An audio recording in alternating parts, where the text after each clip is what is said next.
commence. Bonjour tout le monde. En regard du projet Justice en action, je vais vous présenter M. Camille Édouard Junior, maître Marchessault qui s'est joint, qui est de juriste à domicile groupe accès. Et ce matin, Mme Elisabeth Ricard, qui va nous parler, comme vous voyez à l'écran, des mandats de protection et les testaments. Fait que je vais passer la parole à M. Camille Édouard. Merci tout le monde. Merci, ma présidente. Bonjour tout le monde. Je voulais rapidement vous dire que dans le cadre du projet Justice en action, nous avons 4 rubriques. Ce matin, c'est une conférence sur les mandats de protection, mais nous avons 4 rubriques. La première, c'est des capsules informatives. Nous aurons une capsule sur mourir dans la dignité, l'aide médicale à mourir, les directives médicales anticipées, tout ça. Donc je vous demande de suivre le site de notre organisme, dans la QDR section l'Assomption, pour regarder cette capsule qui donne beaucoup d'informations sur les soins de fin de vie, les soins palliatifs. Encore d'autres questions qui méritent une attention particulière, notamment pour vous qui pouvez justement vous questionner sur ces sujets plutôt difficiles. La deuxième rubrique, ce sont les conférences, et nous sommes là ce matin pour les mandats de protection et les testaments. Donc c'est très important, mais tous ces 2 rubriques concernent Justice en action en amont, c'est-à-dire pour vous informer, pour être averti. Mais il y a 2 autres rubriques, c'est les consultations personnalisées, un avocat à l'écoute, et l'accompagnement judiciaire. Et pour l'essentiel de ces 2 rubriques, notre partenaire principal est notre amie, cette grande dame, Maître Carmen Marchessault, qui est présidente de Juristes à domicile et groupe Accès Justice. Elle, avec moi, nous travaillons pour que si vous avez un problème et que vous voulez un avis juridique, et pour prendre une décision dans votre vie, dans votre intérêt, pour vos besoins, vous avez besoin d'un avis d'un professionnel. C'est encore dans le projet Justice en action. Venez frapper à notre porte, dites-nous ce dont vous avez besoin et on va vous trouver un avocat qui vous écoute, qui vous conseille.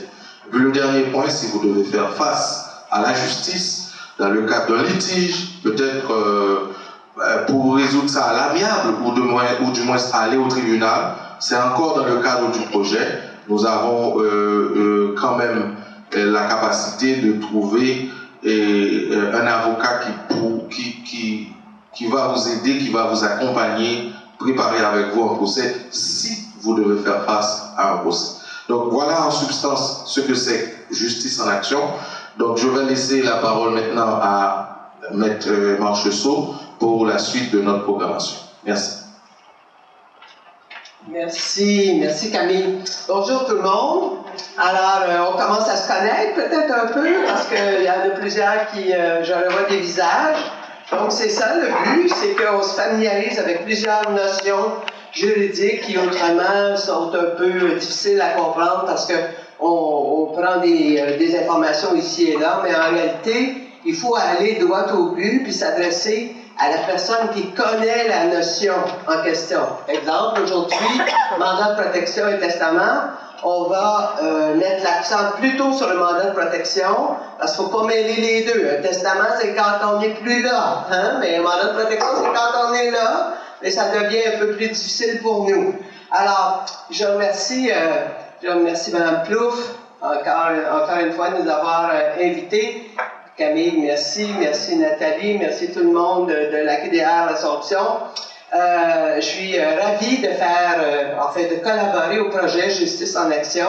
Quand je dis je pense à Jade, juriste à domicile, et c'est votre ami, c'est le juriste que vous pouvez consulter quand vous en avez besoin. Quelquefois, on reçoit des documents, on dit qu'est-ce que ça veut dire tout ça, cette affaire-là? C'est compliqué, c'est vrai. Donc, on est là pour vous aider. Justice en action est là pour vous aider en partenariat avec Juristes à domicile et Juristes à domicile, c'est un OBNL qui vous donne de l'information juridique actuellement. Et lorsque vous avez besoin de services juridiques, par le biais du projet Justice en action, Groupe Accès Justice peut vous donner des services juridiques à prix modique ou encore des conseils juridiques à prix modique, ce que vous ne trouvez pas sur le marché. Pourquoi? Parce qu'on veut que la personne aînée soit respectée, qu'elle retrouve sa dignité lorsqu'il y a un conflit, puis qu'elle sache décider de façon éclairée. Aujourd'hui, on est là pour répondre à toutes vos questions. On a invité Maître Ricard, qui connaît très bien la notion du mandat de protection. Pour ceux qui étaient là lors de la dernière conférence, on vous avait dit on va en parler de façon spécifique lors de la prochaine rencontre organisée par Justice en Action. Alors aujourd'hui, on insiste sur le mandat de protection. Toutes les questions sont bonnes. Il n'y en a aucune que vous devez garder dans votre tête pensant qu'elle n'est pas bonne. On est là pour ça aujourd'hui. Alors bienvenue, et je cède la parole à Maître Ricard. Merci beaucoup, Maître Marcheseau. Merci, Camille. Enchanté tout le monde, c'est un plaisir. Alors, très brève présentation. Mon nom, c'est Maître Elisabeth Ricard. Je suis avocate. Je ne travaille pas pour Groupe Accès Justice. Je suis une avocate à mon compte, mais je travaille principalement en protection des aînés. Et puis, mon travail consiste en lorsqu'on constate qu'un proche est en perte d'autonomie. Alors, lorsqu'on constate qu'un proche qu'on aime, que ce soit un époux, un ami, un cousin, commence à ne plus être capable de prendre soin de lui-même adéquatement. Puis quand je parle de prendre soin de lui-même, là, je parle d'administrer ses biens, prendre des décisions pour sa personne qui sont dans son meilleur intérêt. Des fois, on doit prendre des mesures pour le protéger. Et une de ces mesures-là, c'est le mandat de protection. Alors aujourd'hui, je vais vous expliquer c'est quoi un mandat de protection. C'est quoi aussi, et une des choses que les gens oublient, c'est qu'il y a d'autres choses que le mandat de protection. Alors, je vais vous parler de ça un peu. Je veux que vous vous sentiez à l'aise. On est un petit groupe. N'hésitez pas, là, si vous avez quelque chose, attendez pas à la fin pour me poser une question. Levez la main, posez-la moi tout de suite, on va en discuter. Puis si jamais vous avez des réserves à parler devant tout le monde, je vais rester un petit peu à la fin. Vous pouvez venir me poser des questions en privé aussi, ça va me faire plaisir d'y répondre. Alors, attaquons un petit peu ensemble le mandat de protection. Alors, aujourd'hui, je voudrais brièvement vous parler de 3 types de documents qui existent. Il existe 3 types de documents légaux que vous pouvez rédiger et ces documents vous permettent de donner à d'autres personnes des instructions sur ce que vous voulez pour vous-même. Il existe la procuration. Pour qu'on s'entende bien, la procuration s'appelle aussi le mandat. Je ne sais pas pourquoi ils leur ont donné les 2 noms. Dans la loi, c'est écrit la procuration s'appelle aussi le mandat. Ça porte tout le monde à confusion. La procuration, le mandat. La même chose, le mandat de protection et le testament. On parlera moins du testament aujourd'hui parce que j'ai compris que vous allez avoir des capsules à ce sujet qui s'en viennent. Alors, la procuration ou mandat, c'est un document que vous faites lorsque vous avez toute votre tête, vous êtes entièrement apte à prendre des décisions pour vous-même et c'est de dire, bien que j'ai toute ma tête, bien que je sois entièrement apte, il y a plusieurs raisons pour lesquelles dans la vie, j'ai envie de demander de l'aide à quelqu'un. Je suis pas inapte, je peux le faire moi-même, mais je suis trop occupée, ça me stresse. Je pense que quelqu'un d'autre dans mon entourage serait mieux équipé que moi pour le faire. Je vais donc lui faire un mandat et demander à cette personne-là de m'aider avec certaines tâches. Donc, l'utilité, c'est avant que vous soyez inapte. En prévision du moment où vous serez inapte, où vous serez en perte de capacité, vous pouvez aussi faire un deuxième type de document qui s'appelle le mandat de protection. Le mandat de protection, c'est de dire, le jour où malheureusement je ne serai plus capable de prendre des décisions, voici ce que je veux, voici qui je veux pour s'occuper de moi, et voici les pouvoirs que cette personne-là va avoir. Finalement, le troisième document, c'est évidemment le testament. Encore une fois, vous dites à autrui ce que vous voulez pour vous-même, mais c'est lorsque vous serez décédé. Oui? Le mandat de protection, c'est la même chose que ce qu'on appelle le mandat d'inaptitude? Absolument. Alors, le mandat de protection, c'est le nouveau nom. Si vous entendez mandat en prévision de l'inaptitude, c'est la même chose, c'est juste qu'ils ont changé le nom dans la dernière année avec la réforme de la loi.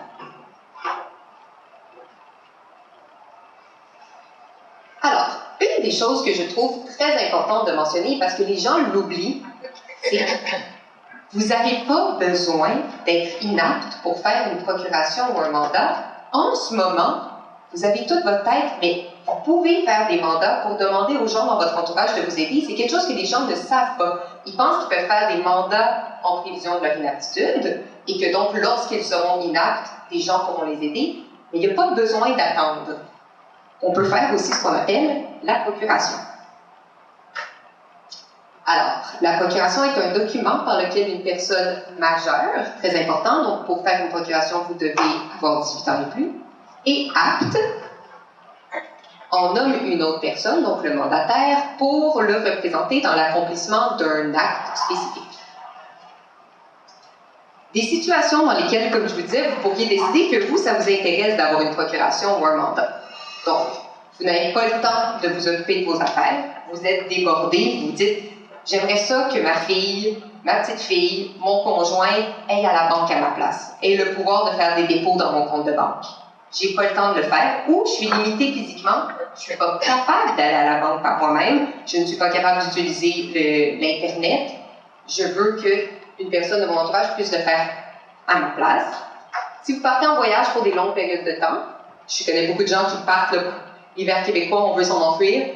Les gens qui partent 6 mois dans le sud, je leur lève mon chapeau, c'est la meilleure décision. Mais ça se pourrait que pendant que vous n'êtes pas là, vous voulez quelqu'un pour s'occuper de vos affaires. C'est dans ces cas-là que la procuration serait utile. Pour faire une procuration, il y a beaucoup de gens qui me demandent « Est-ce que j'ai besoin d'aller devant un notaire? Est-ce que j'ai besoin de payer des frais pour faire une procuration? » Non.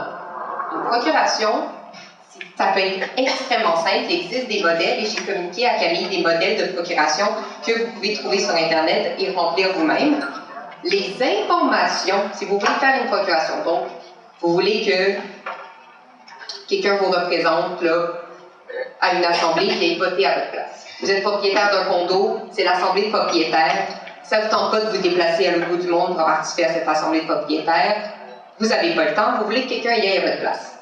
Ce que vous devez mettre dans votre document, la date, le nom, votre nom, vous êtes le mandant, votre nom, le nom de la personne que vous voulez qui vous représente, la description de sa tâche, quels sont les pouvoirs que vous lui donnez, la date de fin, ça ne sera pas indéfini, vous n'aurez pas le pouvoir de vous représenter jusqu'à la mort, et puis votre signature.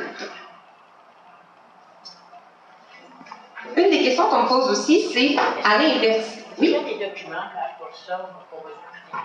Bien, absolument, je l'ai communiqué. Ça va me faire plaisir aussi de vous l'envoyer dans le format PDF. Est-ce que je peux poser une question, Rebecca? Allez-y. Je me permets d'intervenir de temps en temps. C'est que, moi, bien souvent, il y a des gens qui m'appellent, je dis, j'ai ma procuration, je suis allé à la banque, puis ils ne veulent pas apprendre. Hein? Vous avez vu ça? Alors, peut-être, Rebecca, vous pouvez nous aider là-dessus. Mais des fois, il y a des banques qui sont très, disons, méticuleuses ou exigeantes, comme la Caisse Pop. Là, ils veulent avoir leur texte. Eux autres. Et là, vous êtes obligé de vous rendre, hein? Vous êtes obligé de vous rendre à la banque. Puis là, dire oui, c'est bien moi, puis oui, je veux mandater mon fils pour qu'il quand je ne peux pas me déplacer, etc. Alors, as-tu quelque chose à dire? Oui, alors il existe, j'y arrivais, merci beaucoup, M. Marchessault, j'y arrivais, il existe 2 types de procurations. Les procurations qu'on appelle des procurations spéciales, alors c'est lorsqu'on veut donner à une personne le pouvoir de faire un acte spécifique. Et il y a des procurations qu'on appelle générales, qui sont des procurations où on donne des pouvoirs larges. Certains organismes, ou les banques particulièrement, vont pas vouloir de la procuration que vous avez faite à la maison sur votre table, bien qu'elle soit légalement valide. Ils vont vous forcer à utiliser leur formulaire, leur procuration.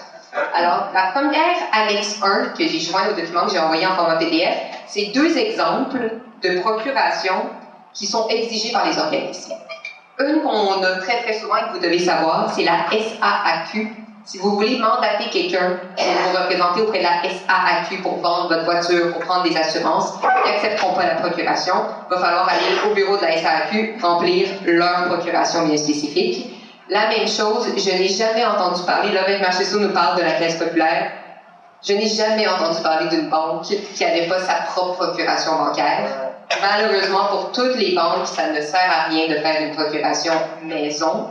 Il faut se présenter à la banque et ils vont vous donner. Et j'ai joint un exemple. Moi, je suis avec la Banque nationale. Je suis donc allée à la Banque nationale. Je vais lui demander leur modèle. Je vous l'ai photocopié. Alors, si vous êtes avec la Banque nationale, cadeau, vous avez déjà la procuration. Sinon, ça va me faire plaisir, même si vous êtes avec une banque et vous voulez le formulaire, vous avez de la difficulté à l'obtenir, ça va me faire plaisir de vous trouver les formulaires des autres banques. Oui, La procuration qui est signée chez un notaire, est-ce que c'est accepté dans les banques? malheureusement, même une procuration notariée, je vous dis, les banques, et même si elle est notariée, ils vont vous demander leur formulaire. Je peux peut-être ajouter, avec égard, vous m'en voulez pas, là, j'interviens. Moi, j'ai de la difficulté à rester tranquille. Il n'y a pas de problème. Vous savez pourquoi? C'est parce que la procuration de la banque est toute écrite comme il faut. Chaque mot est pesé par les avocats de la banque. Vous comprenez? Alors, dans ce temps-là, si l'avocat de la banque a dit à la banque, ma procuration là, est bonne, il n'y a pas de trou dedans, là. Puis quand la personne va signer, on sait qu'est-ce qu'elle signe. On sait en vertu de quoi on peut agir. Hein? Parce que vous allez à la banque pour votre mandataire va être à la banque pour dire je vais avoir tant d'argent, etc. Bon. Alors, tandis que si vous écrivez votre procuration auprès de la table, des fois il y a des petits trous, puis la banque a dit je ne sais pas là si je peux faire ça en fonction de ce que vous avez écrit. Alors, c'est pour ça qu'ils ont tous des procurations que j'appelle, c'est presque des. C'est prévu, là, tout est prévu là-dedans. Et puis, étant donné, pourquoi? Parce que la banque peut être responsable des fois de sorties d'argent qui sont illégales ou je ne sais quoi. Donc, ils ont prévu tout ce qui pouvait probablement arriver. Des fois, il y a des petites affaires, mais c'est bien rare. Alors, on avait une question dans le fond, je m'excuse, je ne vais pas vous interrompre, on a une question dans le fond. Oui, pour que justement la banque soit protégée, puis que vous autres aussi en même temps, vous soyez protégés selon la vision de la banque. OK? Oui? Oui, Mme Claude. Si la personne est hospitalisée, est-ce qu'une personne peut se présenter à la banque ou à la caisse pour demander ce formulaire-là? Oui. Donc, je m'excuse, j'ai éteint le micro. Si vous ne m'entendez pas bien, je vais le rallumer, mais je me rends compte que je déteste ça, tenir un micro. Je vais faire l'effort. Alors, si une personne est hospitalisée, vous pouvez aller à la banque chercher le formulaire. Tout le monde a le droit de rentrer dans une banque et demander un formulaire vierge. Par exemple, il va falloir aller à l'hôpital, faire remplir la procuration et obtenir la signature de la personne qui est hospitalisée pour qu'elle soit valide. Aussi, ces procurations-là, je ne parle pas encore de procuration en prévision d'inaptitude ou de procuration de mandat de protection. Notre critère de base pour que ce soit valide, c'est que la personne est entièrement apte à prendre des décisions. Alors, dans l'hypothèse où on a quelqu'un qui est hospitalisé, je veux qu'on soit très clair que c'est quelqu'un qui est hospitalisé et que malgré sa présence à l'hôpital, n'est pas sous l'effet de médicaments qui altéreraient son jugement, qui causerait, ou que son état de santé altérerait son jugement ou sa capacité. Oui? Comment on va prouver si un signe, puis cette journée-là, elle est bien? Mettons qu'un début dans un mois. Oui. Là, ça, c'est des questions qui sont extrêmement difficiles. On va y arriver, mais je vais en traiter. Alors, tant et aussi longtemps que la personne est apte et a toute sa tête, et, attention, l'aptitude, c'est extrêmement difficile à définir. C'est pas du jour au lendemain, je suis apte, puis j'ai un diagnostic d'Alzheimer, de début d'Alzheimer, je le suis plus, on doit m'enlever mon autonomie, on doit tout gérer pour moi. Malheureusement, et pour ceux qui ont des proches qui sont atteints de ces maladies-là, vous le savez très bien, c'est lent, c'est progressif. Ce n'est pas à l'avocat, à la banque ou même au notaire de décider l'aptitude, c'est une question qui revient au médecin. Alors, dans les cas qui sont flous, il y a un notaire ou une banque qui ne saura pas si la personne est vraiment apte ou pas. Ils vont se retourner vers les professionnels de la santé. Et mon conseil par rapport à ça, c'est si vous êtes dans un cas où la personne elle est sur la limite, c'est une bonne journée, demandez une attestation du médecin qui vient vous dire à telle heure, telle date, la personne signe le document et moi, en tant que professionnel de la santé, je juge que cette personne a un état de santé physique et mental qui lui permet de bien comprendre le document qu'elle signe. Ça répond à la question? C'est dans le meilleur des mondes. Ben oui. Dans le meilleur des mondes. Un accident grave. Oui. Une fracture du bras, puis il y a eu 6 mois dans le coma, sa famille peut pas se faire. Joindre le micro, les personnes en Je vais y aller, la question. Je vais. Oui, je vais parler. Nathalie va faire le service. C'est bon. J'ai dit un accidenté, une fracture du cœur, qui peut être inconscient pendant 6 mois, 1 an, j'ai déjà vu ça. Est-ce que la famille peut s'occuper des biens de la personne? Oui, en fait, si cette personne-là avait fait, avant de devenir inapte, un mandat en prévision de son inaptitude, donc si cette personne-là avait été prévoyante et avait fait un mandat, on se retrouve donc dans une situation où la personne est clairement, à cause de son état de santé, pas capable d'administrer ses biens. La famille peut donc faire des démarches, et je vais toutes les expliquer plus tard, sur homologuer le mandat. Si malheureusement la personne n'en avait pas fait, qu'est-ce que vous faites? Alors là, c'est tout un autre processus, on pourra en parler pendant des heures. Vous devez vous adresser au tribunal et dire, il n'y a pas d'autre façon. Ça va nécessairement passer devant un tribunal et dire, j'ai une personne qui est clairement pas capable, on a des urgences, on a des choses à gérer pour elle, il faut qu'on paye son hypothèque, il faut qu'on paye ses taxes, il faut qu'on gère sa vie. Nommez-moi, donnez-moi, tribunal, le pouvoir d'administrer les biens de cette personne. Même si dans son testament, elle a mis ses héritiers légaux, les héritiers légaux. Le testament, une des choses que vous devez comprendre, c'est ça n'existe pas. C'est enterré dans une boîte. On ne peut pas l'ouvrir, poser les yeux dessus, d'un point de vue légal, tant que la personne n'est pas décédée. Alors malheureusement non. Et je comprends, c'est un bon réflexe de dire, mais ma mère, je suis son héritière, elle me lègue tout, je suis la liquidatrice de son testament, son unique héritière, c'est clair qu'elle voulait que ce soit moi qui gère ses biens. Aux yeux de la loi, ça n'a aucune valeur. Il faut être décédé quand ça Oui. donne effet. Un mandat un mandat de protection Oui, peut s'annuler n'importe quand. absolument. Maintenant, il peut être en vigueur à quel moment? Si moi j'en fais un aujourd'hui, mais je suis apte et puis je fonctionne, mais dans 6 mois, je suis inapte. Alors, pour répondre à votre question, premièrement, je vais apporter un petit bémol. Pour faire votre mandat, comme tout document légal, lorsque vous le rédigez, votre mandat, vous devez être apte. Vous devez avoir toute votre tête pour prendre la décision, lorsque je ne le serai plus, qui va s'occuper de mes biens, qui va s'occuper de moi. Alors, et tant et aussi longtemps que vous êtes apte, vous pouvez le retirer. Donc, bémol, est-ce que le mandat de protection peut se retirer ou s'annuler en tout temps? Non, pas à partir du moment où on est devenu inapte. Parce qu'on considère qu'à partir du moment où on n'est plus inapte, on n'est plus tout à fait la même personne que lorsqu'on l'a écrit, ce document-là.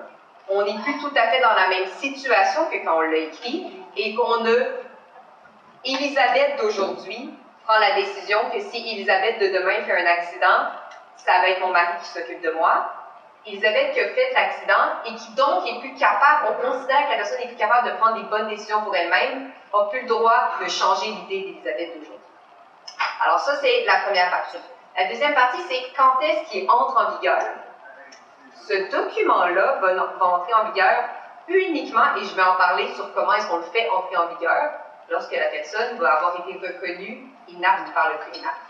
Une des choses que les gens ont peur, c'est que si je fais un mandat en prévision de mon inaptitude, et que mon fils ou ma fille décide que je suis inapte, puis décide de prendre le contrôle de mes affaires, c'est pas comme ça que ça fonctionne du tout.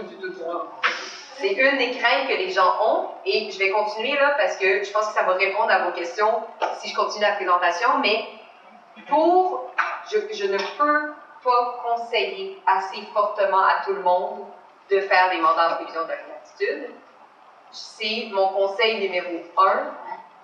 Vous allez voir à quel point ça l'aide vos familles, ça vous protège vous, c'est dans votre intérêt à vous. Et ces documents-là ne peuvent être mis en vigueur et utilisés qu'une fois que, et je vais y arriver, un médecin va avoir rempli une évaluation comme quoi vous êtes inapte, un travailleur social ou un psychologue va avoir rempli une évaluation comme quoi vous êtes inapte, et un juge va avoir regardé ces 2 documents et avoir dit, en effet, la personne est inapte, je mets mon étampe sur le mandat en prévision d'inaptitude, le mandat de protection, je lui donne une valeur. Tant et aussi longtemps que toutes ces étapes-là ne sont pas remplies, le document, les gens ne peuvent pas l'utiliser.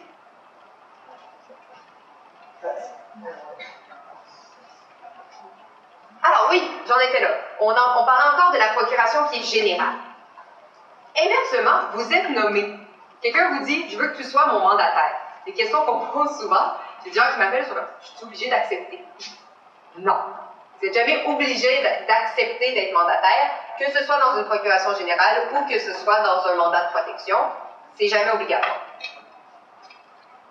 Comment vous faites maintenant? Au contraire, vous voulez l'accepter. Est-ce qu'il y a des formalités pour accepter? La réponse à ça, c'est non. Vous devez faire, par exemple, très attention. Même si vous ne dites pas à la personne « Oui, j'accepte d'être ton mandataire, oui, j'accepte de te représenter », il va exister une présomption que vous avez accepté d'être son mandataire si vous commencez à poser des actes. Alors, il y a des fois des gens qui me disent « J'ai jamais écrit que j'acceptais, je lui ai jamais dit que j'acceptais », mais dans les faits, ils se sont mis à aller faire les dépôts à sa place à la banque, puis à agir en fonction du montant qui a été fait. C'est une présomption d'acceptation. Mais il n'y a pas de... Vous n'avez pas besoin de signer d'écrit. Est-ce que vous allez être rémunéré? Ça, il faut faire attention aussi.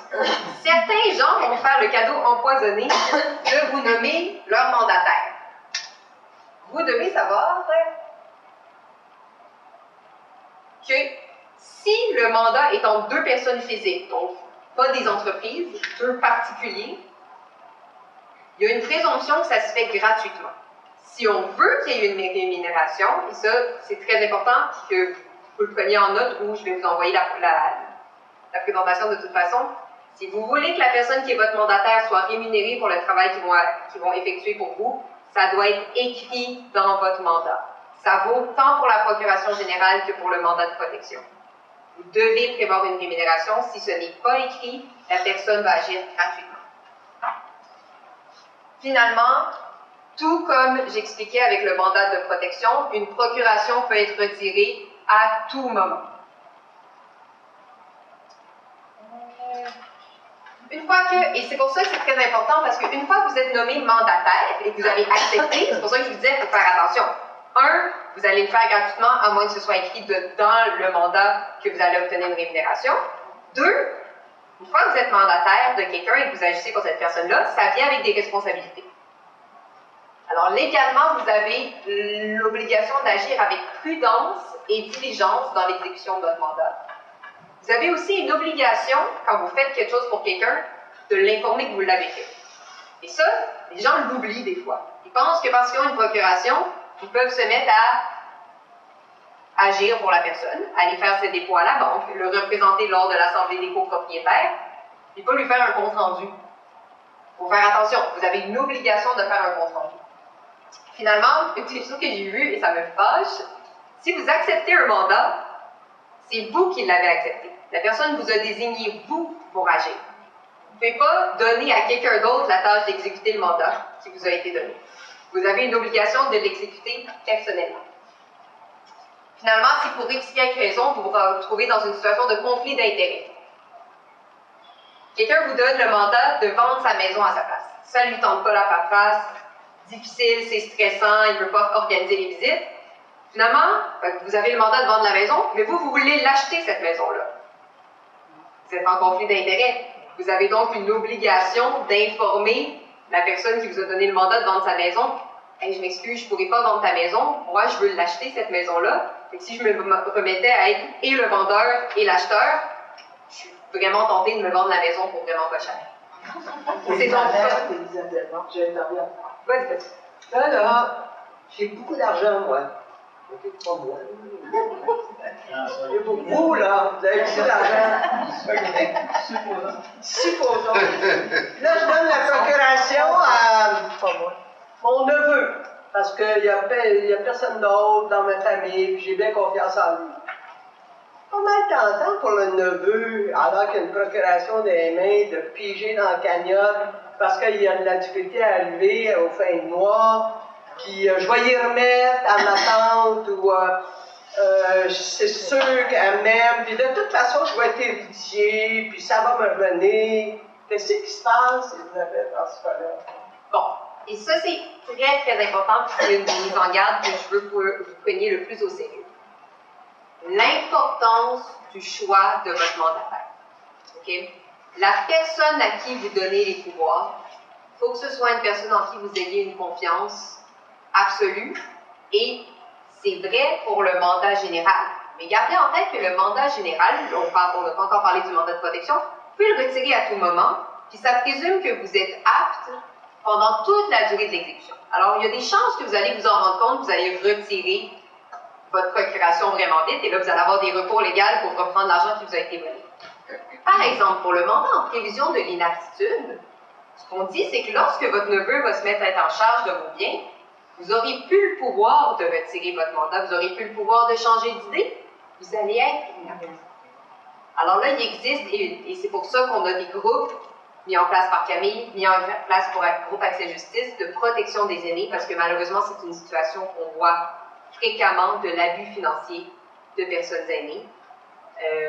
Des personnes qui ont été, et c'est souvent ce qui me fait le plus de peine, c'est que c'est des personnes qui ont été nommées par ces personnes aînées dans des mandats de protection. Ils ont donc les pouvoirs et ils viennent avec la certitude que c'était ce que ma tante, c'était ce que grand-maman, c'était ce que maman voulait. Elle m'a nommée, elle me fait donc confiance, elle m'a donc fait un chèque en blanc. Ce n'est pas ça. Qu'est-ce que vous pouvez faire? Bien, il faut être très au courant du tribunal de la personne. Vous pouvez faire des plaintes directement au tribunal de la personne pour des cas d'abus financiers. Mon conseil, c'est sûr que c'est des processus, là, c'est pas tout le monde qui sait comment est-ce que je vais faire une plainte au tribunal de la personne. Appelez les groupes de protection des aînés. Ils vont vous aiguillonner vers les bonnes ressources, mais vous n'êtes pas laissé à vous-même. Si vous connaissez des gens dans votre entourage qui sont victimes d'abus financiers, il y a quelque chose à faire. Et la pire des choses qu'on peut faire, c'est de rester silencieux. Faites appel, vous n'avez pas nécessairement besoin d'engager des frais d'avocat. Il y a des choses qui sont gratuites qu'on peut faire, notamment le tribunal de la personne et des plaintes en ligne là, pour lesquelles vous n'avez pas besoin d'engager des frais. Mais dénoncez-le, puis parlez aux organismes là, qui sont à votre disposition pour qu'on puisse faire quelque chose. Qu'est-ce que c'est? J'ai 3 enfants. Oui. Je nomme les 3 enfants mandataires. Oui. Est-ce que c'est correct? Oui, vous pouvez nommer plus qu'un mandataire. Exact. Oui. Je vous dirais que c'est une bonne option. Vous en parlerez avec le notaire, parce que les mandats de protection, j'y arrive, là, c'est la dernière diapo pour les mandats généraux. Les mandats de protection doivent être, en tout cas, je vous conseille fortement qu'ils soient notaires. C'est des mandats qui ont une trop grosse importance sur votre vie pour prendre le risque que ce ne soit pas fait par un professionnel. Vous pouvez toujours légalement le faire devant 2 témoins. Donc, le rédiger vous-même, le faire signer devant 2 témoins. Je ne le conseille absolument pas. Allez voir un notaire, que c'est sa job d'en rédiger, qui va prévoir toutes les clauses qui vont respecter votre autonomie, qui vont s'assurer que l'écrit que vous êtes en train de signer représente réellement vos volontés. Pour répondre à votre question, vous pouvez nommer plus qu'un mandataire. Le problème, c'est un couteau à double tranchant, ils vont devoir s'entendre sur chacune des décisions. Les décisions devront donc être prises d'un commun accord, à moins que vous prévoyiez autre chose dans votre mandat. Après ça, vous avez la liberté de dire « j'en nomme 3, les décisions devront être prises à la majorité 2 sur 3 », ça peut être une solution. Mais sinon, si vous ne mettez rien, en principe, ils doivent s'entendre. Je ne sais pas quelle est la relation de vos enfants. Ça peut être difficile. Et ça peut créer des situations où, au contraire, il n'y a rien qui est fait. Alors, ça pourrait créer des situations où vous avez besoin d'un meilleur hébergement. Vous êtes dans une résidence qu'on va qualifier de résidence intermédiaire. On ne vous offre plus les services qui sont appropriés. On devrait vous changer de résidence pour qu'il y ait plus de ressources. Vos enfants habitent tous dans des régions du Québec différentes. Veulent tous que maman soit plus proche d'eux pour aller visiter maman le plus souvent possible. Ne s'entendent donc pas sur le fait que vous avez besoin de plus de services. Tout le monde est d'accord que maman a besoin de plus de services. On ne s'entend pas sur laquelle des résidences, parce que tout le monde veut que ce soit proche de chez eux.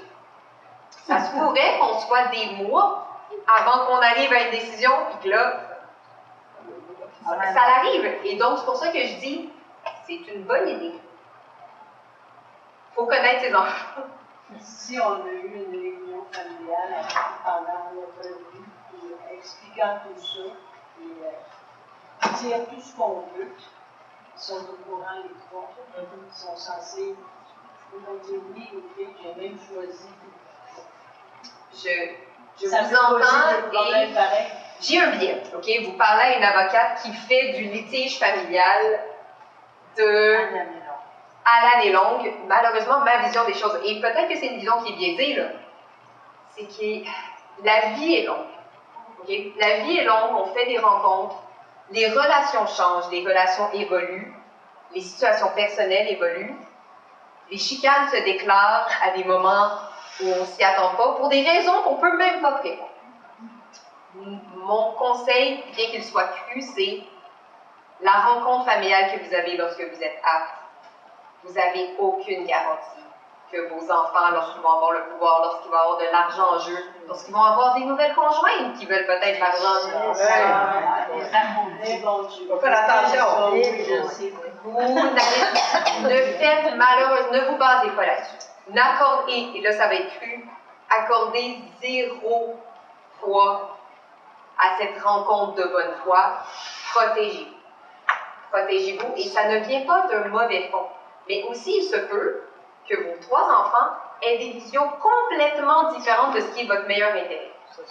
Et ça m'arrive, là, j'ai des fois des dossiers, puis ça me brise le cœur, parce qu'on a 3 personnes, une personne qui est méchante, une personne qui veut le mal de maman, il y a personne qui veut investir son argent mal, mais tu as 3 personnes qui sont fondamentalement convaincues qu'ils ont le meilleur intérêt de leur mère à cœur et qui savent. Oui? Encore, je commence. J'ai des questions. Non, allez-y, on est là pour ça. J'ai 3 enfants, j'en nomme un. La personne a un accident de voiture. Lequel de mes 2 enfants, là? Alors, ce qui est merveilleux, c'est que dans votre mandat de protection, vous pouvez prévoir des remplaçants. Des remplaçants. Une autre des choses que je veux vous proposer, et je vais y arriver dans ma présentation, c'est que là, je vous dis, vous en nommez un. Il existe une option qu'on n'a pas encore abordée, c'est vous pouvez séparer tout ce qui est la question de prendre soin de vous, donc prendre des décisions sur votre hébergement, prendre la décision sur les activités que vous allez faire, prendre la décision sur... et l'administration de votre argent. Vous pouvez nommer un enfant pour s'occuper de votre argent. On peut nommer donc celui qui est meilleur avec l'argent, celui qu'on pense qui est... On le sait, je n'ai pas encore d'enfant, mais je sais que les parents savent lequel de leurs enfants est mieux avec l'argent, lequel est moins bon. On les connaît, on les voit. Vous pouvez en nommer un pour s'occuper de vos biens, l'autre pour s'occuper de votre personne, puis vous pouvez nommer le 3e remplaçant. Puis aussi, le remplaçant, une des choses que je veux vous dire, c'est que ce n'est pas seulement s'il y a un accident puis que celui qui agit pour vous devient lui-même incapable. Comme je vous ai dit, on n'a jamais d'obligation d'accepter d'être le mandataire de quelqu'un. J'ai vu des situations où maman nomme son enfant dans son mandat de protection, nomme pas de remplaçant, et l'enfant, pour des raisons qui lui sont propres, traverse un divorce, n'a pas le temps, a déménagé aux États-Unis entre-temps, est plus disponible, refuse la charge.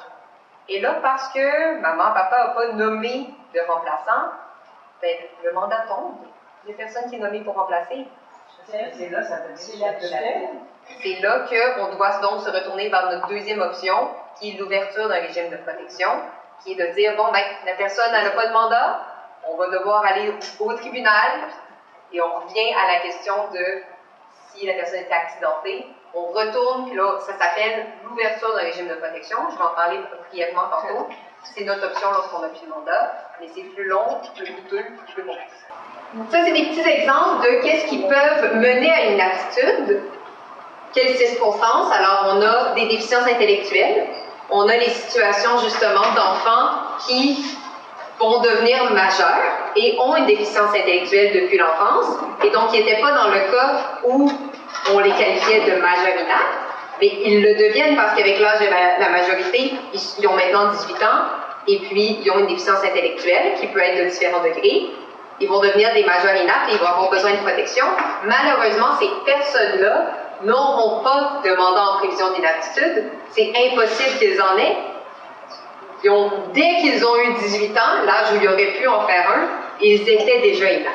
Alors, ces personnes-là, on est dans une des failles de notre système de justice où les familles de ces personnes-là ne pourront jamais bénéficier de ce qu'est le mandat de protection, devront se tourner vers les tribunaux pour faire ouvrir un régime de protection.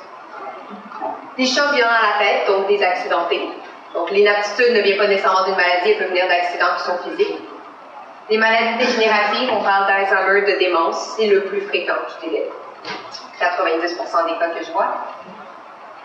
Une des choses que les gens ne savent pas, c'est que parfois certaines formes de maladies mentales graves et répétées peuvent mener à des ouvertures de régime de protection ou à des homologations de mandat. Je pense à des gens qui sont atteints, par exemple, de schizophrénie et qui, lors d'épisodes, deviennent malheureusement perdent leur contact avec la réalité et ne sont plus donc capables de prendre soin d'eux-mêmes.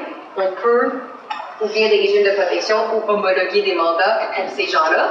Ce qui est particulier, par exemple, c'est qu'on va souvent, dès que la personne redevient apte, son mandat arrête d'être en effet. Alors, ça va être des gens où le mandat va venir en énorme. Parce que lorsqu'ils ne sont plus en crise aiguë, les gens vont reprendre leur aptitude. Mais quand est-ce que je devrais faire ça, mon mandat de protection? Moi, je dis à... Il y a des gens qui, quand ils ont 18 ans, ils vont se prendre une bière, s'acheter un billet de l'auto. Je suis comme, et si on allait chez le notaire? Moi, je pense que vous devriez tous faire des mandats de protection. Je vais expliquer le plus en détail les avantages du mandat de protection. Mais non seulement c'est important de le faire le plus rapidement possible, parce que c'est pas parce que j'ai 26 ans que je suis à l'abri de devenir inapte demain. Peu importe votre âge, que vous soyez très âgé, très jeune. Deuxièmement, c'est très important de réviser ces documents-là de façon périodique au courant de la vie. Plusieurs raisons. Les enfants peuvent naître. Vous pouvez soudainement avoir une personne que vous vouliez qui s'occupe de vous, qui est peut-être mieux placée que votre conjoint qui a le même âge que vous. Les relations peuvent évoluer aussi. Quelqu'un en qui vous aviez extrêmement confiance il y a 20 ans peut ne plus faire partie de votre vie pour plusieurs raisons, puis ne plus être la bonne personne pour s'occuper de vous. Il y a des décès. Vous aussi, ce que vous faites dans votre mandat de protection, c'est que vous donnez des fois des directives sur qu'est-ce que vous souhaitez. Votre propre opinion de ce que vous souhaitez peut évoluer au fil des années. Alors, le mandat, on le fait le plus rapidement possible et on le révise le plus souvent. Excusez. Oui? On le révise avec qui? Avec notre notaire? Avec votre notaire. Donc, ce n'est pas nécessaire, vous n'êtes pas obligé d'être le notaire qui a fait le premier mandat. N'importe quel notaire. Encore une fois, je vous conseille toujours de faire des documents de notaire. D'autres questions? Si on est marié, le conjoint tombe malade, on ne peut pas faire la relève automatique. Non. Ça veut dire que le mariage ne crée pas, en effet, automatiquement le pouvoir de représenter votre mari. Dans le mariage, par exemple, on s'entend qu'il y a une espèce de latitude qui se crée, parce que souvent, vous allez avoir des comptes conjoints. Dans les couples mariés où tu as une personne qui est apte et une personne qui devient inapte, on ressent moins ce critère d'urgence ou cette nécessité d'homologuer le mandat rapidement, parce que souvent, la maison va être aux deux noms, alors les deux personnes peuvent faire les paiements, les comptes bancaires vont souvent être conjoints. Par exemple, si vous n'avez pas un compte bancaire conjoint, que la maison est au nom d'une personne, c'est pas parce que vous êtes marié que soudainement vous avez le droit d'administrer les biens de votre mari qui est devenu libre. Oui, question. J'ai un mandat d'inaptitude qui a été fait lors du testament. Mon mari est décédé. Oui. Alors, à ce moment-là, j'ai refait un nouveau testament et la notaire m'a dit ce n'est pas obligatoire de changer votre mandat. Tout dépend Même que le nom de mon mari figurait comme responsable en cas d'inaptitude. Est-ce que c'est bien? Est-ce que dans votre mandat, en prévision de votre inaptitude, vous aviez nommé des remplaçants? Pas du tout. C'est ce qu'on a payé. Alors, Dans mon testament, oui. Pour respecter nos collègues. Je ne peux pas vous le certifier, il faudra que je n'ai pas lu le document, alors c'est sûr que moi, d'emblée, ce que je peux vous dire, c'est que malheureusement, si votre mari est décédé et que c'est le seul qui est nommé, professionnellement, je peux vous dire que votre document n'a pas de valeur. Il n'y a personne d'autre qui va pouvoir agir. Mon hypothèse, c'est peut-être que vous ne vous souvenez pas que vous avez nommé un remplaçant. C'est pas possible, je l'ai pas relu. Parce que si votre notaire vous a dit ça, c'est donc de dire si la première personne que j'ai nommée est prédécédée, ça va automatiquement au deuxième, alors vous n'avez pas besoin, si de toute façon vous étiez pour refaire un mandat puis juste nommer la deuxième personne, ça serait normal que votre notaire vous dise engagez pas des frais pour refaire un mandat. De toute façon, celui que vous avez est encore bon, puis ça va être la deuxième personne. Par exemple, revérifier, parce que si vous avez juste votre mari, allez refaire un mandat en révision de latitude. Le plus rapidement possible. Question? Exemple. Mon conjoint est hospitalisé et je veux vérifier, suite à une information de sa part, me disant de prendre un médicament qui n'est pas confortable et j'arrive au poste. On me dit c'est confidentiel. OK. Ça me surprendrait un peu, parce qu'il existe, mais c'est pas tout à fait, on n'est pas dans le même type de circonstances. Votre mari est hospitalisé. Est-ce qu'il est encore capable de parler et de donner son consentement? Parce que si oui, il y a bien beau d'aller voir le poste des infirmières ou dire à l'infirmière de rentrer dans sa chambre et de dire « Je donne le consentement à ce que ma femme ait accès à mes informations. » Ça, c'est à la base. Deuxièmement, lorsqu'on est marié, il existe le concept de consentement substitué au niveau des soins médicaux qui dit que notre conjoint marié peut donner un consentement à notre place. Alors, dans cette circonstance-là, vous auriez accès au dossier médical. Par exemple, votre mari est hospitalisé et maintenant inapte et vous voulez faire d'autres choses pour lui, il va falloir, qu'il pas juste d'obtenir de l'information sur son dossier médical ou de donner son consentement à certains soins, là. Vous allez devoir passer par le processus qui est soit l'homologation du mandat de protection ou l'ouverture du régime. Des fois, c'est lourd, mais des fois, c'est facilitant. Parce que j'ai passé de l'expérience. Oui, on m'a donné l'information. J'ai dit, écoutez, je suis mariée. Oui. Simplement. Fait qu'il a ouvert son livre, puis il a dit, OK, pour un tel médicament. Ils n'ont jamais été consultés. Tu sais, dans le fond, ou un diagnostic. On l'assiste, on l'accompagne chez le médecin avec un diagnostic. Et c'est moi qui rappelle le lendemain pour dire non, je regrette. Là. Monsieur a décidé. On n'a pas demandé s'il est aux côté de moi, là, comme on fait pour les banques, là, ou les cartes de crédit. Moi, je dis tout simplement, il a fait la biopsie. Puis ça a passé comme. Ça a passé une bonne journée, je pense. Je suis tombée sur une bonne journée. Oui, C'est ça. Je ne sais pas comment les hôpitaux fonctionnent. C'est sûr que d'emblée, moi, en tant que professionnel du droit, ça hérisse un petit peu le poil des jambes d'entendre ça. Je pense, j'ose espérer que dans le meilleur des mondes, on s'adresse à la personne qui est concernée pour confirmer que c'est son désir. Mais comme je vous expliquais, il existe le consentement substitué en tant que femme mariée. Vous avez le droit de donner, de communiquer avec l'équipe médicale, puis de donner ces informations-là de la part de votre mari. Alors, en mon sens, il n'y a pas de faute qui a été commise. Je préférerais, dans un monde idéal, que les personnes concernées soient toujours consultées dans la mesure du possible. Des fois, c'est pas possible. Un petit commentaire là-dessus, là. Tu sais, dans notre société québécoise, il y avait 3 professionnels qui décidaient de tout. Là. Vous avez connu ça, là, avec vos cheveux blancs. Et les miens.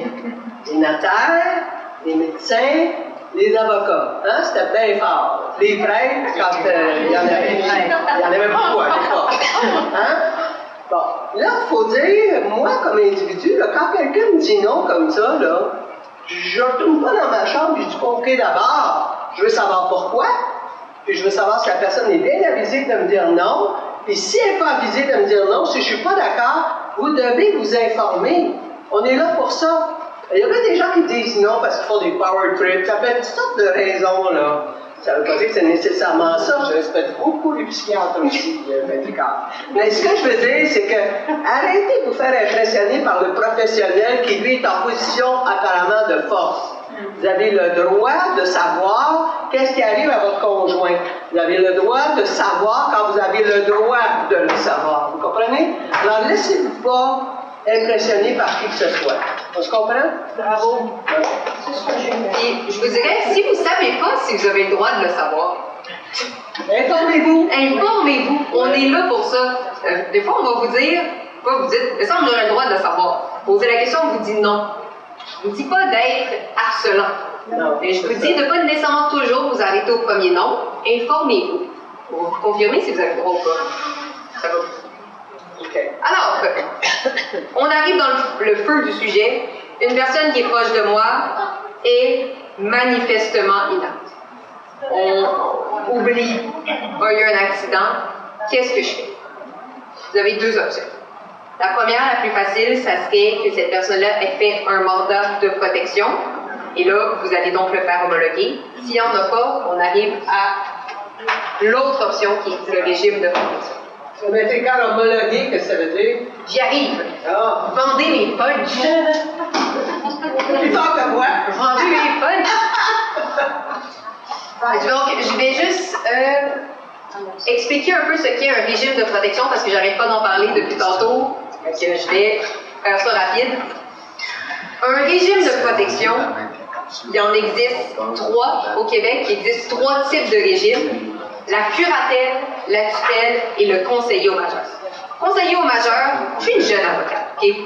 J'ai pas 20 ans d'expérience, mais j'ai parlé à des gens qui ont 20 ans d'expérience et qui m'ont dit qu'ils n'en ont jamais vu un. Donc, on va juste même pas en parler, ça ne sert à rien. On va juste parler de la curatelle et de la tutelle qui sont menées à changer. C'est pour ça que j'en parlerai pas beaucoup. Là, il y a un projet de loi qui va entrer en vigueur en septembre qui va tout changer ça de toute façon. Alors, j'en parle brièvement pour vous expliquer que ça existe. Portez pas trop attention, ça va ne plus exister à partir de septembre. Mais en ce moment, ce qu'on peut faire, si la personne n'a pas de mandat de protection, c'est d'aller voir le tribunal et de dire, un peu comme le mandat de protection, monsieur le juge, nommez une personne ou deux pour s'occuper des biens et de la personne du majeur qui est concerné. Et lors de l'ouverture d'un régime de protection, ce qui n'existe pas avec le mandat de protection, on va faire ce qui s'appelle un conseil de tutelle. On va assembler 3 personnes et leur travail, ça va être de superviser le représentant qui va avoir été nommé par le tribunal. Une question ici. Oui? Je reviens aux premiers éléments que vous aviez évoqués. C'est que, est-ce que les banques peuvent objecter à ce moment-là par rapport à cette personne? Lorsqu'on a un mandat en prévision de l'inaptitude, un mandat de protection, non. Les banques ne peuvent plus s'objecter. Pourquoi? Parce que même s'ils vous tendent la fameuse procuration spéciale, la fameuse procuration bancaire qui vous dit « Non, moi j'ai besoin que vous remplissiez mon formulaire », la personne qui peut signer le formulaire est maintenant inapte. Alors les banques vont accepter les mandats de protection et les régimes de protection sans problème. D'accord.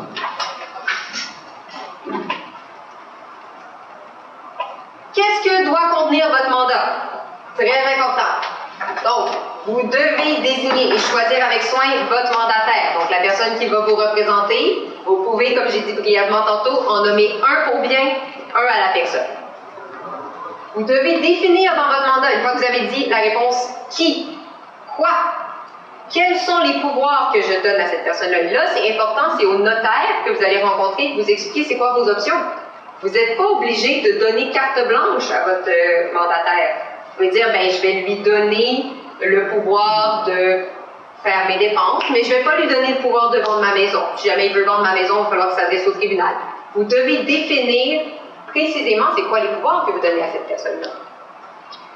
Vous pouvez déjà, dans votre mandat, ça a fait l'objet de capsules et d'une autre, alors je ne vais pas rentrer, mais vous pouvez déjà donner des directives médicales anticipées et des directives concernant les soins de fin de vie, vos soins, le type d'hébergement dans lequel vous voulez aller. 2 façons de faire son mandat, comme je vous ai dit. Notarié devant témoin. Je vous conseille fortement de faire le testament notarié. Aussi, un des éléments les plus importants selon moi, parce que c'est mon travail, la principale cause de contestation des mandats de protection et de l'ouverture des régimes de protection, ce que les gens viennent me dire dans mon bureau, c'est quand maman l'a signé, son mandat de protection, elle était déjà inapte. Il est donc pas valide. C'est ce que j'entends le plus dans mon bureau, c'est quand maman a signé son mandat de protection, elle était déjà inapte, donc il n'est pas valide, donc on devrait plutôt ouvrir un régime de protection et le nommer moi. L'avantage de faire ça devant un notaire, c'est que le notaire, dans son travail, c'est aussi d'évaluer la capacité de la personne qui est assise devant lui. Quand vous le faites sur votre table devant 2 témoins, Vos 2 témoins sont là, mais ce n'est pas des professionnels. Alors, c'est beaucoup plus facile de venir contester le mandat que vous avez fait sur votre table devant 2 témoins que le mandat qui est fait devant un notaire, justement parce que dans le travail du notaire, il doit s'assurer que vous avez la capacité de signer le document qui est présenté devant vous. Et le notaire, les bons notaires, ont le réflexe, en cas de doute, de demander une attestation du médecin. Alors, si vous êtes dans une situation où vous avez un début d'Alzheimer, vous n'êtes pas sûr, le notaire n'est pas sûr, avec raison, il y a ses doutes, il va demander une attestation du médecin et là, votre document devient quasiment inattaquable. Donc, on revient à la situation.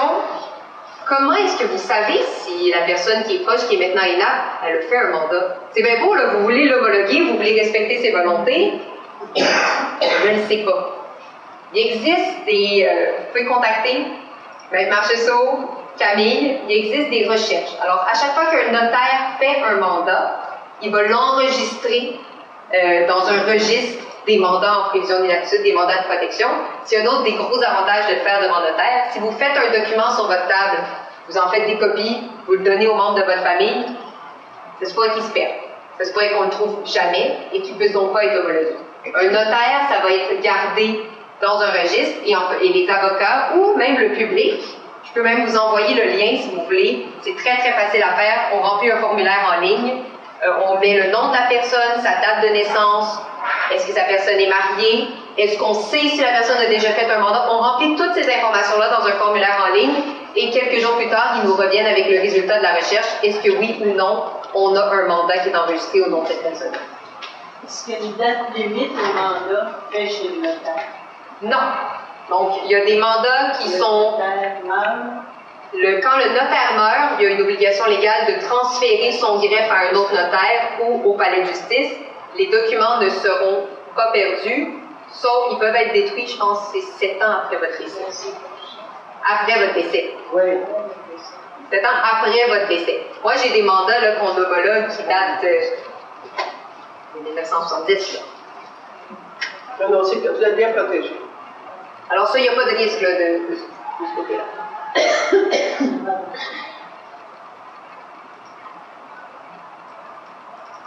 Donc, évidemment, des étapes préliminaires à faire, là, oui, vous faites la recherche auprès du registre du notaire, parlez avec vos proches, fouillez dans les documents. Je sais que c'est une atteinte un peu à la vie privée des gens là, de se mettre à fouiller dans leurs documents. De notre côté, je vous dirais, le but c'est de protéger cette personne-là et de respecter ses volontés. Si l'objectif c'est vraiment de trouver un mandat de protection, c'est de respecter ce que cette personne-là voulait et de la protéger. Oui, vous trouvez le mandat. Le notaire vous répond, oui, on a un mandat. On va aller voir sur comment est-ce qu'on fait pour le faire homologuer. Comment est-ce qu'on fait pour qu'il y ait une valeur légale? Mon punch! J'attendais. L'attendais, il s'en venait. Pourquoi faire homologuer un mandat? Premièrement, pourquoi est-ce que c'est donc bien important d'avoir l'étampe du juge qui vient valider le mandat? Bon, s'assurer que, en effet, la personne est inapte, aller chercher les évaluations pour pas que tout le monde se fasse homologuer des mandats alors qu'ils sont absolument aptes. Vérifiez aussi que la personne, ça fait partie du travail de l'homologation, que la personne que vous avez nommée est elle-même toujours apte, a elle-même toujours la capacité d'agir. Puis vérifier que le mandat a été fait en bonne et due forme. Très important. Même si vous faites une demande d'homologation de mandat, le tribunal n'est pas obligé. C'est extrêmement rare. Moi, j'en ai pas vu beaucoup des situations où un tribunal va refuser d'homologuer un mandat, mais ça peut arriver. Alors, par exemple, j'ai un cas récemment. On a Madame est maintenant inapte, elle souffre d'Alzheimer, elle a nommé son fils. Son fils a toujours habité avec elle, il a toujours pris soin d'elle, mais elle a 3 enfants, elle a nommé son fils. Et là, le fils fait l'objet d'accusations de fraude et d'abus financiers sur sa mère. C'est du criminel. On est innocent jusqu'à preuve du contraire. Le tribunal, face à cette situation, dit « Moi, j'ai une personne qui, lorsqu'elle était apte, m'a dit qu'elle voulait que ce soit son fils. J'ai un fils qui a toujours habité avec sa mère, qui en a toujours pris soin. D'un autre côté, j'ai mes sœurs qui viennent me dire que le fils fait de la fraude et du vol, et il y a des poursuites aux criminels qui n'ont pas encore abouti, la personne est prisonnée innocente. Dans ces circonstances-là, le tribunal, la décision qui a été rendue, moi, dans ce dossier-là, c'est qu'ils n'ont pas homologué le mandat. Ils ont dit qu'il y a trop de risques pour la personne. Le seul objectif, c'est la protection de la personne. On comprend que son désir, c'était que ce soit son fils qui s'occupe d'elle, mais on craint que si on homologue le mandat dans ces circonstances-là, avec les éléments de preuve qu'on a, que le fils fait peut-être de l'abus financier, on ne va pas le faire. Alors, ça se peut que le tribunal refuse, et dans ce cas-là, le mandat tombe, on ouvre un régime de protection. Mais t'es quand le mandat tombe parce qu'il n'y avait pas de remplaçant? S'il n'y avait pas de remplaçant, je m'excuse, très bonne intervention. S'il y avait un remplaçant, alors on aurait nommé le remplaçant, on aurait simplement décidé que ce n'était pas le fils, qui aurait été les autres. Comment, je vais répondre à la question de comment on fait pour homologuer. La première étape, c'est de trouver le mandat. Vous l'avez trouvé? Félicitations. Deuxième étape, et là je les ai communiqués à Camille, je peux aussi vous les communiquer, je vous ai imprimé exactement les formulaires qui doivent être remplis par le médecin et le travailleur social en vue de l'homologation d'un mandat. Ils ont été déterminés par le ministère. C'est des formulaires standards. Alors, le médecin les a, le travailleur social les a. Vous n'avez pas besoin de vous présenter avec votre formulaire, ils les ont. Mais ça va, je trouve que c'est extrêmement pertinent que vous les lisiez, parce que ça va être exactement les questions qui vont être posées à vos parents ou à vos proches ou à vous pour déterminer. Alors, la première étape, c'est toujours le médecin. Ça ne vous sert à rien d'aller voir le travailleur social avant d'être allé voir le médecin. Le médecin, son rapport est très court. Son rapport, c'est vraiment, il va faire des tests de dépistage de la démence, qui sont les tests MOCA ou les tests MMSE. Et ils vont se positionner d'un point de vue légal. Quel est le diagnostic de la personne? Est-ce que c'est une maladie d'Alzheimer? Est-ce que c'est une démence? Est-ce que c'est un accident vasculaire? Et il va dire, est-ce que je considère que cette personne-là, au vu des tests médicaux, a la capacité, oui ou non? Médecin, là, 4 pages. Celle ou celui qui fait le plus de travail, c'est le travailleur social. Alors, une fois qu'il y a le diagnostic médical, vous allez voir un travailleur social.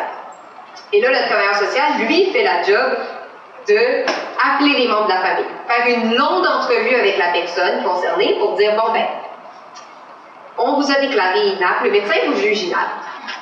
Vous avez fait un mandat de protection. C'est votre fille. Qu'est-ce que vous en pensez? Est-ce que vous êtes toujours d'accord?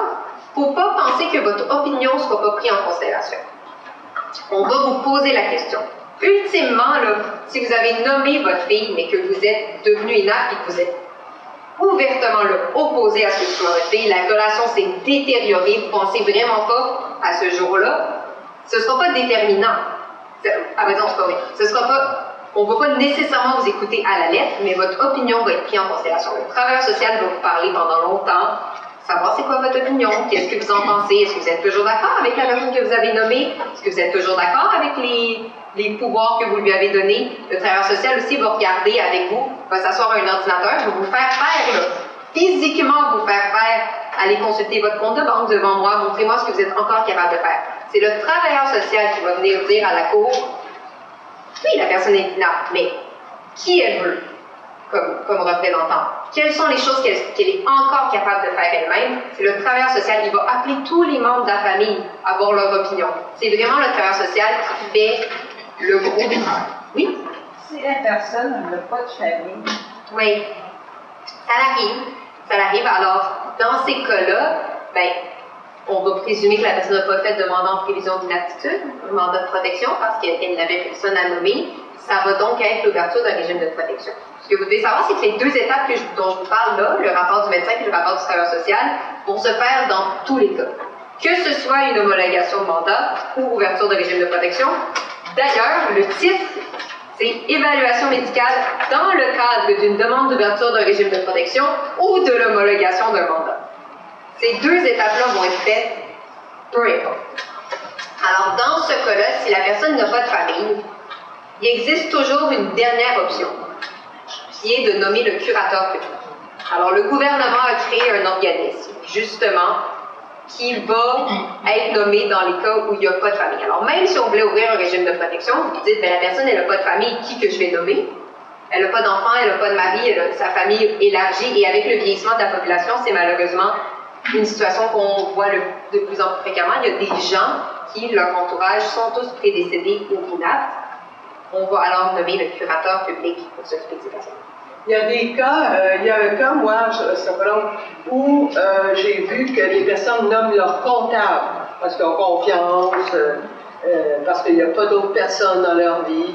Alors, ça aussi, c'est possible. C'est pas obligé d'être quelqu'un de votre famille. Ça peut être quelqu'un en qui vous avez vraiment confiance.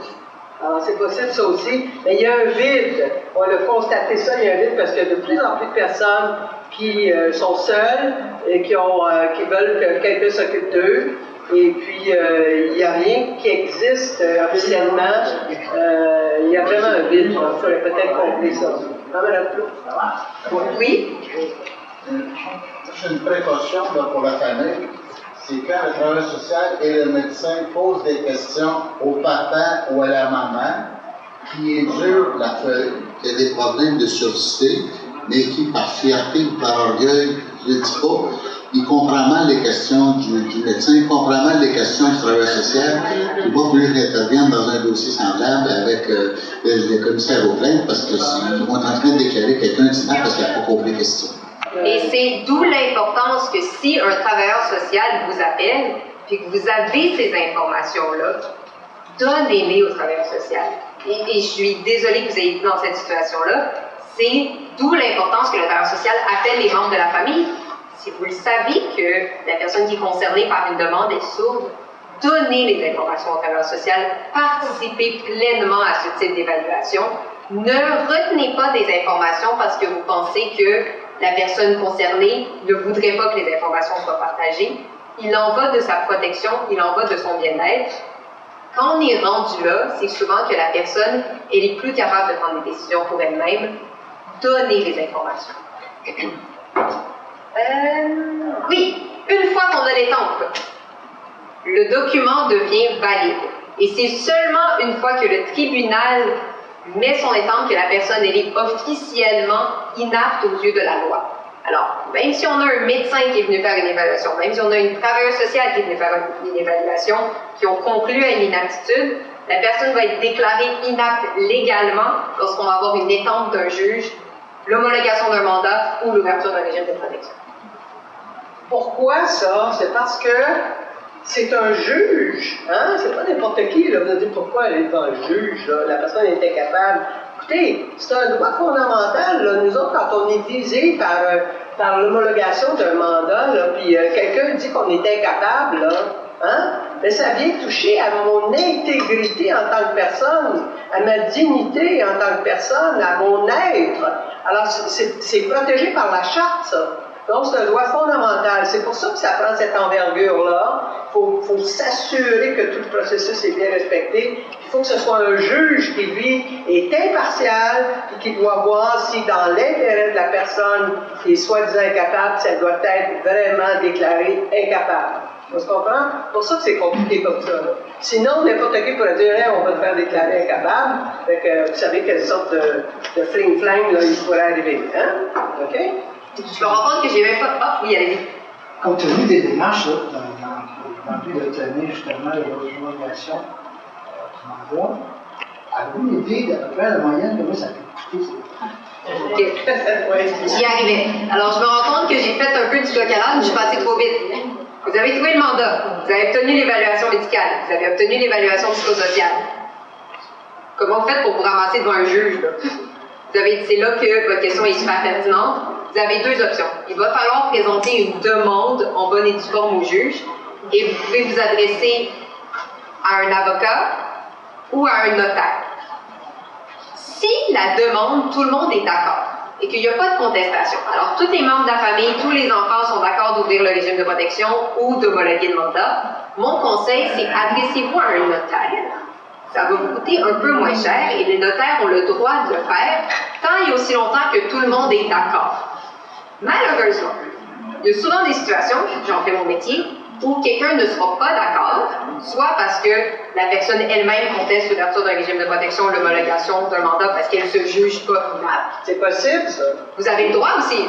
C'est pas parce que vous êtes visé par les membres de faire une demande que vous n'avez pas le droit de la contester. Vous avez 100% le droit de dire « je ne suis pas inapte » ou « je suis partiellement inapte, mais il me reste certains actes que je suis capable de faire seule », vous avez le droit de contester.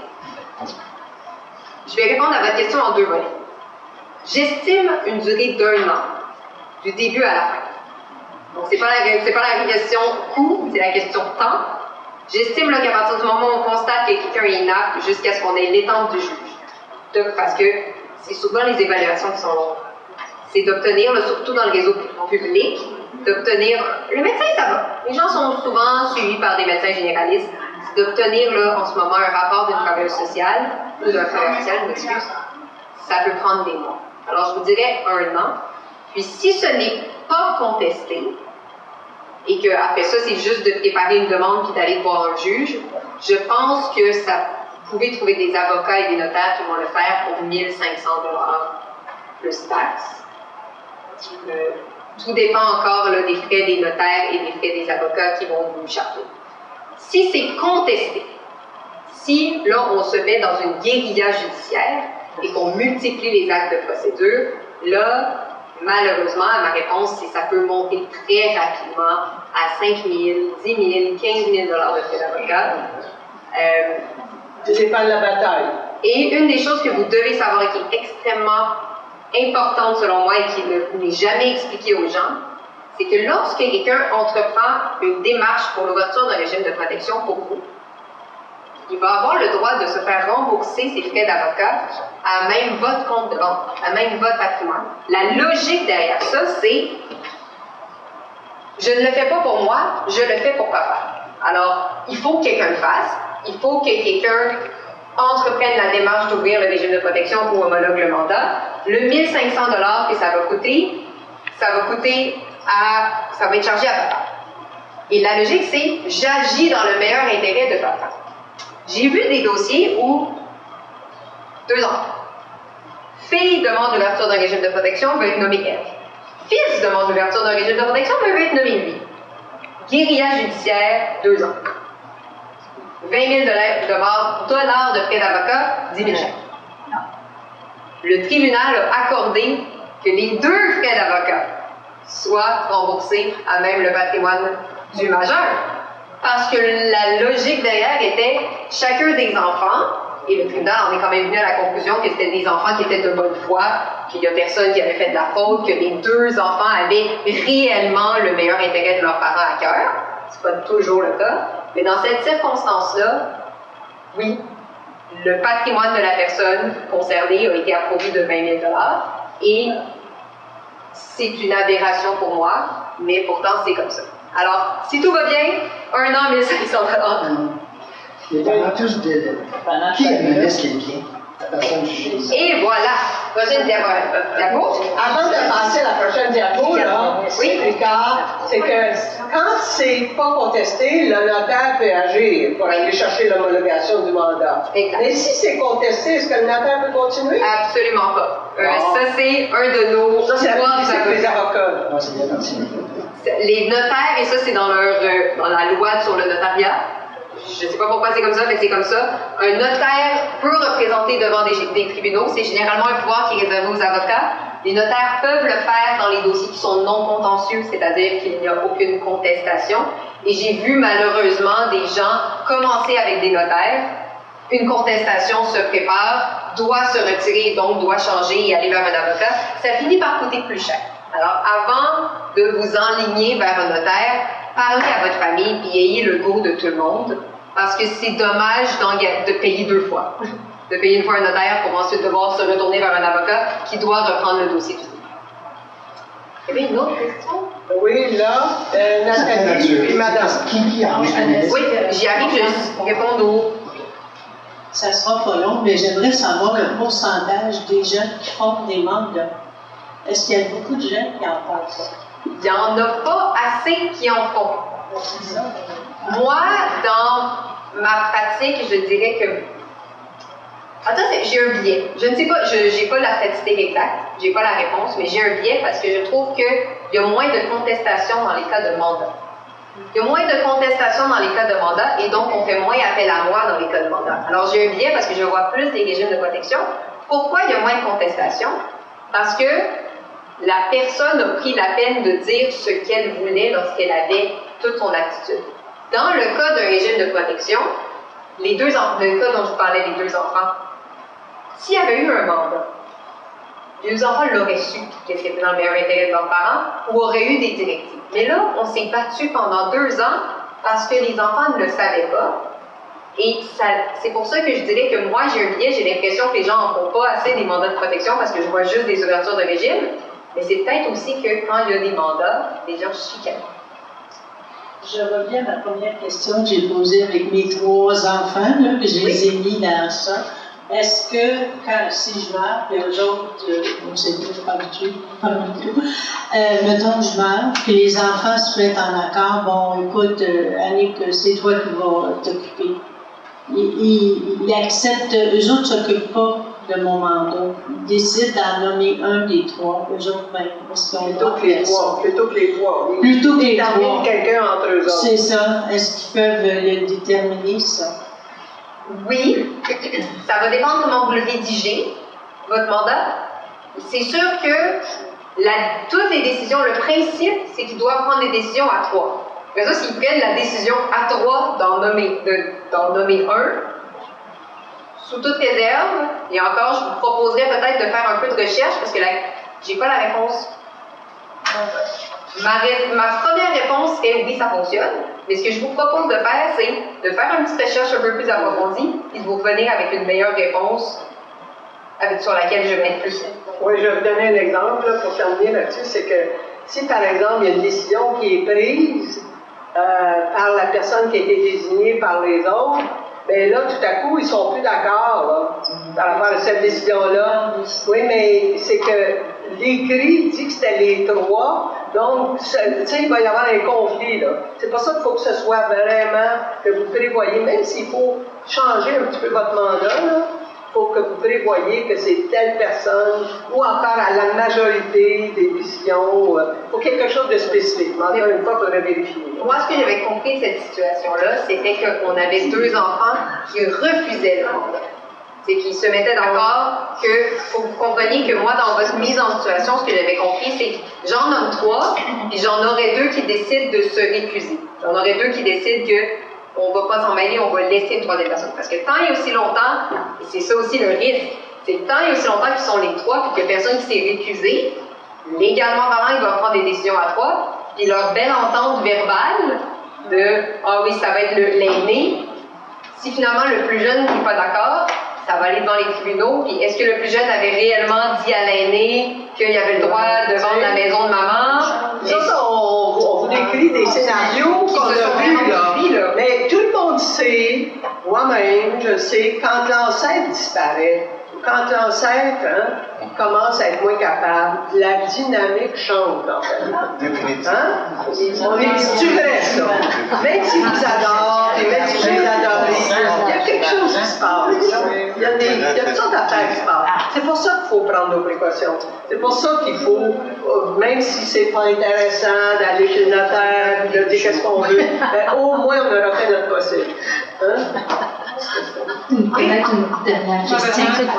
C'est dans un cas où je suis enfant unique, c'est notre cas.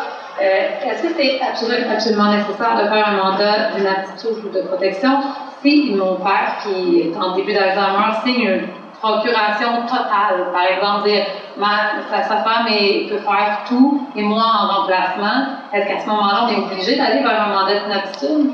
Alors, le problème que j'ai avec ça, c'est que à partir du moment où quelqu'un est inapte, et je ne l'ai pas mentionné, c'est une très bonne question, en théorie, on n'a plus le droit d'utiliser la procuration générale. Elle arrête d'être valide. Il y a une période zone grise où la loi nous dit que dans l'attente de l'homologation du mandat en prévision d'inaptitude, la procuration générale, et c'est parce que souvent les notaires, et dans l'exemple que je vous ai imprimé, donc je vous en ai imprimé un exemple de mandat de protection notarié, que j'ai pas pris tous les noms, je l'ai anonymisé pour vous. Et généralement, les notaires vont faire les deux. Alors, ils vont faire une procuration générale et un mandat d'inaptitude, ils vont faire en 2 sections. Alors, malheureusement, dans cette circonstance-là, non. Ma réponse, c'est vous ne pouvez pas faire une procuration générale parce que la procuration générale cesse d'être valide le moment où le majeur devient. Mais il faut qu'il soit déclaré inapte par tout le Mais processus. il doit être déclaré inapte. Donc, si Exactement. on n'enclenche pas ce processus-là, la procuration générale demeure. Oui et non. Oui, en pratique, mais ce qui va se passer, c'est que vos banques, là, vont voir que les gens commencent à avoir du doute. Éventuellement, l'inaptitude devient flagrante. OK? Et si vous continuez d'agir sur une procuration et que vous avez une personne inapte, vous pouvez être accusé de fraude et d'abus financier d'une personne parce que vous continuez d'agir sans droit de compte. Sachant qu'elle est inapte. J'ai une toute petite question là-dessus. Bon, je ne veux pas aller très fort, mais pour l'enregistrement, est-ce que la banque elle-même peut se réserver le droit de s'opposer et même faire un signalement qui aurait une possible situation d'abus financier? Les banques peuvent faire des signalements et les banques, j'ai même vu des banques se réserver le droit.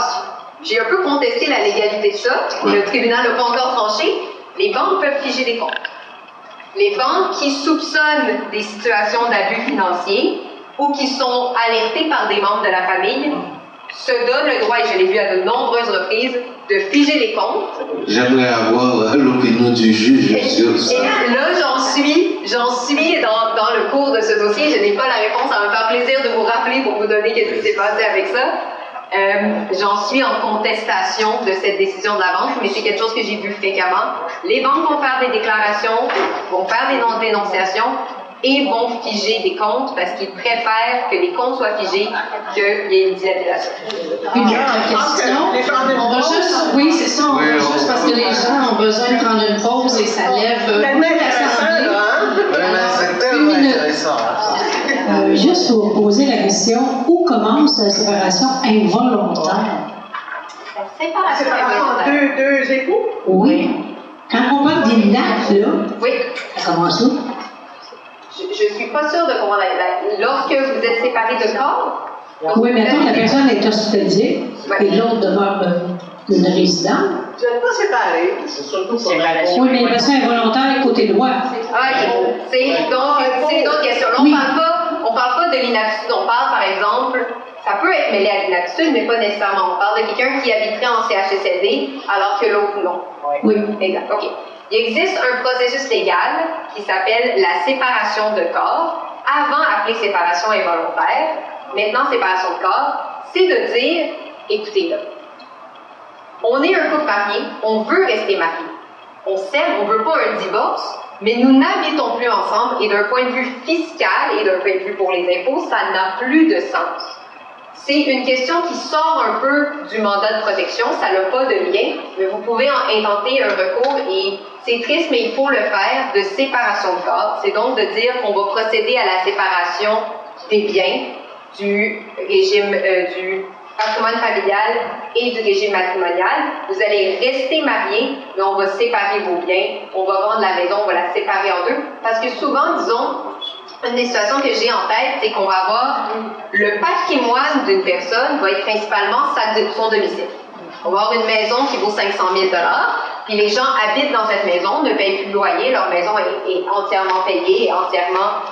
Et là, tu as quelqu'un qui doit aller en CHSLD, disons privé, qui coûte des milliers de dollars par mois.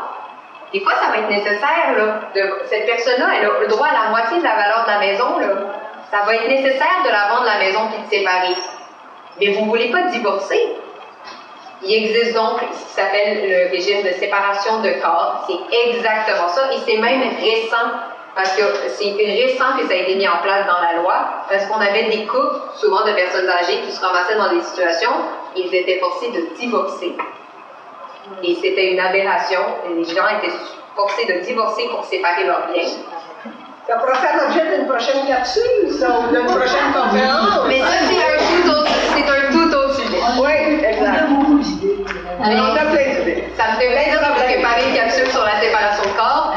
par exemple, on ouvre une boîte de Pandore.